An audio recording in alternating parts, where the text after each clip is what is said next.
ကိုချစ်တဲ့စကားတွေလဲကိုဘာကြောင့်ပြောဖို့သိတွေဝေ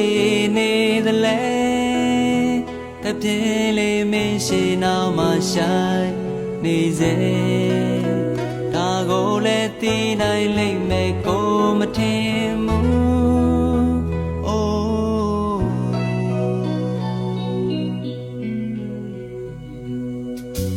ကဲအခုတော့ဘာပြောမလဲသူဖွင့်ပြောရဲ့တရား